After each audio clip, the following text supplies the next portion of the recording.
welcome to another edition of the Ho Show. I'm your host, Maddie Kaufman, and with me is the head coach of the Massillon Tigers, Josh Hose. We want to thank our sponsor, Reliable Heating and Cooling. Coach, welcome to the show. Thanks for having me. The Tigers are now 7-1 after beating Youngstown Cheney in the Tiger Gym last night. Coach, your team fell behind early but came back to earn the win. Tell us more.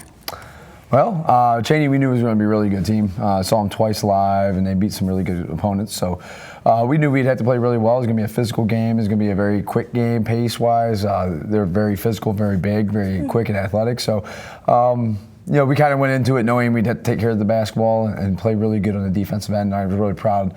Our guys came through and made some big stops at the end and really rebounded the ball well against a team that was a lot bigger than us across the board. So it's a really good win for us moving forward.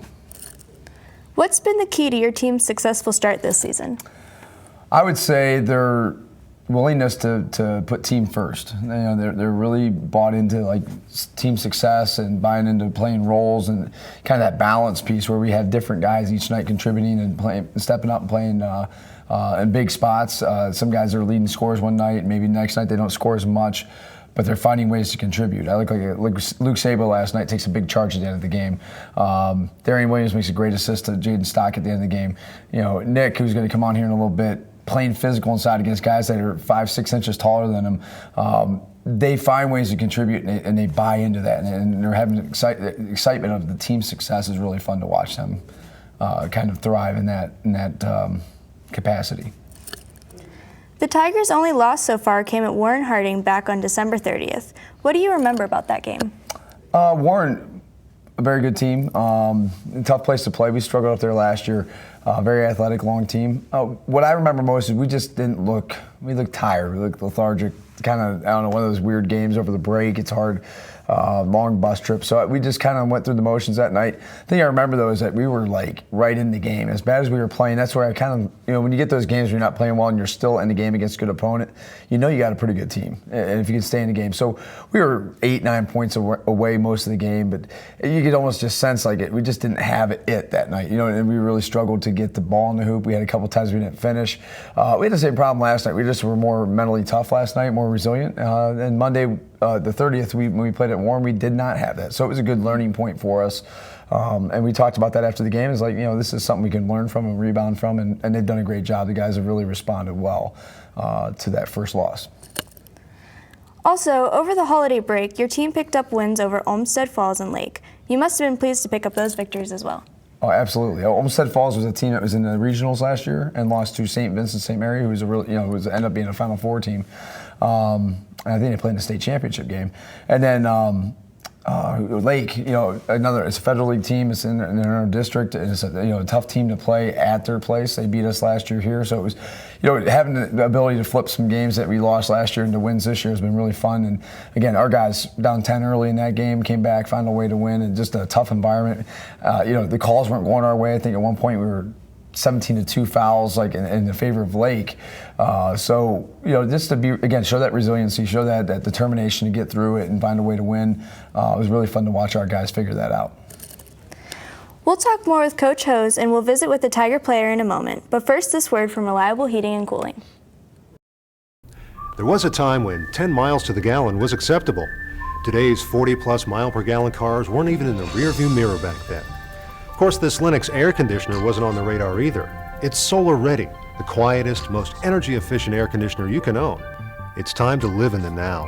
Call Reliable Heating and Cooling for the most advanced technology in heating and air conditioning. When you're ready to live in the now, call Reliable Heating and Cooling. Lennox, air is life. Make it perfect. Thanks to Reliable Heating and Cooling, and welcome back to the Josh Hose Show. The Tiger player joining us this week is junior Nick Liebler. Nick, how important was last night's win over Youngstown Cheney for your team? I think it was an important win because they're a very good team, and it shows everyone else on our schedule that we know how we can handle pressure, how we can handle big guys, because they're a very big team, very athletic, and it's just one more win to get close to that 1,300. Now that's our goal right there. You suffered a serious leg injury last season. Tell us more about how you've come back from that injury. I just gotta give thanks to the trainer Sam. He did everything for me, did all my rehab. But Coach Hose always just gave me support, really helped me like want to come back to basketball, and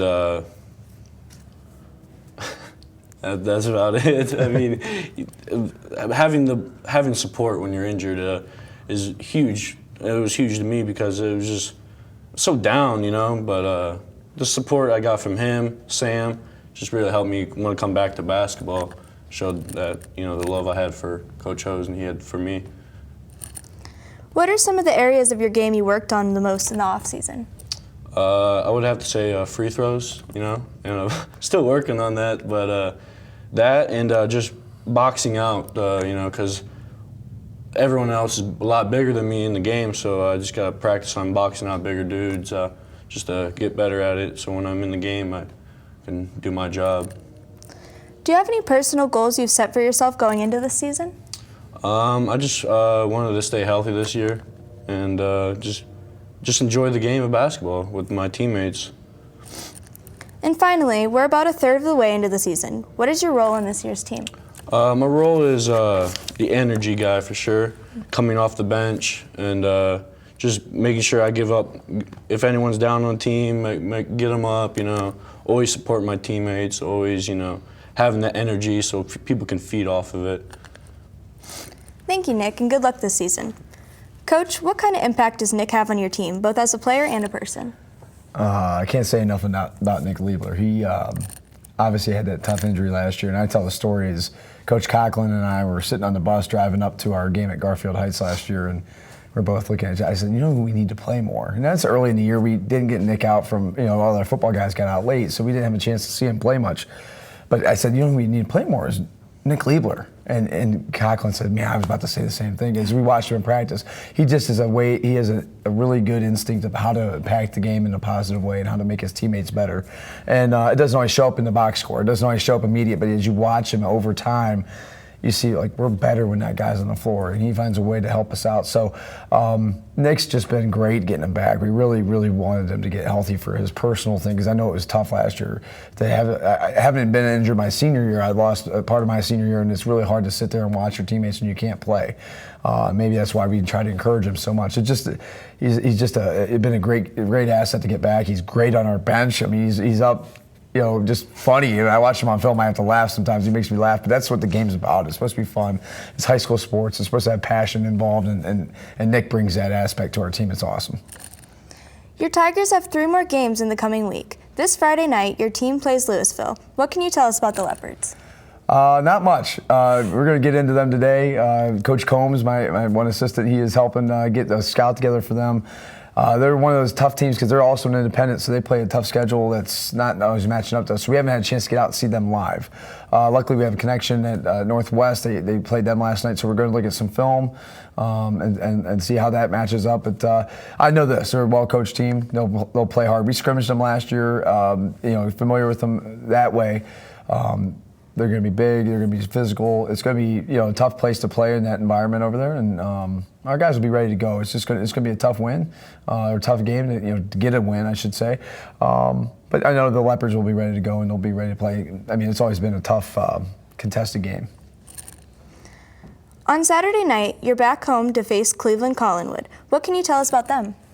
Likewise, we really, with our schedule, we've been really focused at one game at a time. So we went to John Hay Saturday, or played John Hay Saturday here. We really focused on them, and then our main attention was on Youngstown Cheney, a really good team coming on Tuesday. So really Zoom focused on them on Monday and Tuesday. Now our shifting our focus goes to Louisville. But Collinwood, their team is struggling a little bit. I know that John Hay beat them, and we beat John Hay. So the challenge there is going to be kind of like the John Hay game, coming out and playing our game and not lowering or playing down to our competition level or playing to a certain aspect of their game, but just coming out and setting the bar high and playing our game. It's going to be really key there. Then next Tuesday the 13th, Massillon is home against Worcester. How about a scouting report on the Generals? All right, getting ahead of ourselves here, but Worcester, I know I actually have read up on them a little bit and heard some different coaches talking. They had some kids that moved in. They were pretty good ball players. They got a kid that was dinged up. I don't know if he'll be back to play against us. But we got some film on them, and again, some of the assistants are putting some stuff together and getting ahead of the game there. They're going to be a very aggressive physical team on defense. They get after you full court. It's going to be a game like last night where, like, just, I think with our athleticism and their athleticism, it's going to be a fun game to watch. And so I think Tuesday night games at Massillon seem to be the thing right now. We had a great game against Glen Oak and Cheney last night, and we got Worcester coming up on a Tuesday. I think we play McKinley on a Tuesday at home. So maybe it's a new trend, but I think it's going to be a great environment. It's another game that's in our district, a team that plays. We could play in the tournament at some point. So a really good game for possible seeding implications. Finally, as the games begin to pile up, how concerned are you about having less practice time with your players? We haven't had much practice time anyways this year, so with our core group here, guys, we probably had less than 20 practices just because of football and all that. That's where our experience from last year really helps. Having guys that are really smart basketball players and athletic basketball players helps, and they figure it out quicker. Honestly, our main focus this month is going to be that balance between practice and rest. We've been trying to keep practices a little bit shorter. We've been trying to take rest days, when we can, and really even a Monday game against Warren, we decided not to practice on Sunday because we valued having some days off. These guys a lot of our guys put 15 weeks in with football, and the guys that didn't were putting a lot of time in with our preseason. So rest is sometimes less is more type thing with practice at this time of the year.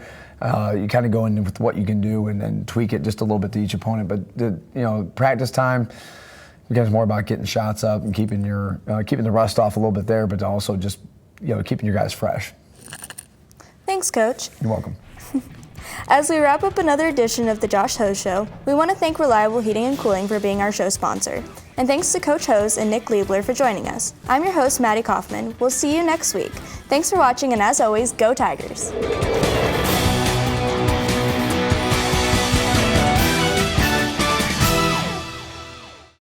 Massillon City Schools is proud to have one of the top career technical education programs in the state of Ohio, recently receiving a #1 ranking of the 93 districts in the area of achievement. Our Career Technical Education Department offers 14 pathways preparing students for college and careers. All students have the opportunity to participate and compete in their career technical student organization, as well as obtain valuable experience in the field while earning aligned industry credentials and/or college credit in high school.